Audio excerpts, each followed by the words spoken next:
বন্ধুরা, এই যে আমি আজকে বানাবো ভেন্ডি, আলু, বেগুন আর বরবটি, কালো বরবটি, সাদা বরবটি দিয়ে একটা ভাজি করব কালো জিরা সম্বার দিয়ে। আর এই যে বড়া বানাবো, ডিমের বড়া বানাবো। ডিমের বড়া করে তরকারি করবো না, শুধু বড়াই বানাবো। এই যেখানে ধনিয়া পাতা, এই যে কাঁচা লঙ্কা, পেঁয়াজ দেওয়া হয়ে গেছে, লবণ দিয়ে দিলাম, হলুদ। বন্ধুরা, আমি এটা মাইখানি, তারপরে আমি বড়া ভাজাটা দেখাই।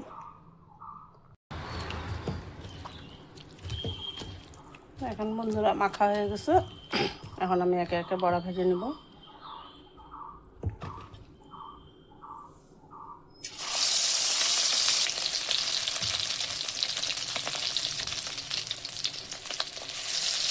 এই যে লাল লাল করে বড়া ভাজা হয়ে গেছে মাছের ডিমের। এখন আমি এই যে মিশালি ভাজিটা ভাজবো, তেলে দিয়ে দিব শুকনো লঙ্কা, তবে তেল অল্প দিছি। এই যে ডিম ভাজা তেলটা অল্পটুক দিব, ছাইটা অনেক ডিম তলে পড়ে গেছে তো। দিয়ে দিব আমি কালো জিরা, মিশালি ভাজা। আবার বন্ধুরা, এই ভাজাটা আমি অনেক হালকা আগুন দিয়ে ভাজবো, অল্প টাইম লাগবে, তাহলে খাইতে বেশি স্বাদ হবে। দিয়ে দিব হলুদ, দিয়ে দিব পরিমাণ মতন লবণ। লবণটা বেশি দিব না, কেন কি ভাজাটা অল্প হয়ে যাবে।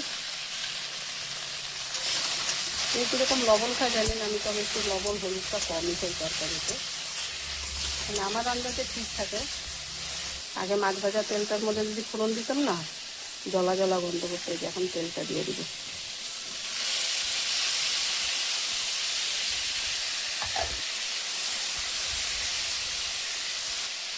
বন্ধুরা, আস্তে আস্তে হোক, ততক্ষণ আমি একটু কাজ করি।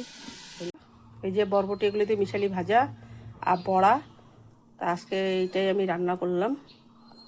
বন্ধুরা, কেমন হইলো আমার কমেন্টে জানাবেন। কেন কি বিকালে মাছ টাছ রান্না করবো, আইনা রাখছি মাছ, ফুলকপি দিয়ে বিকালে মাছ রানবো। এবার আমি একা খাবো তো, এটাই বানাইলাম।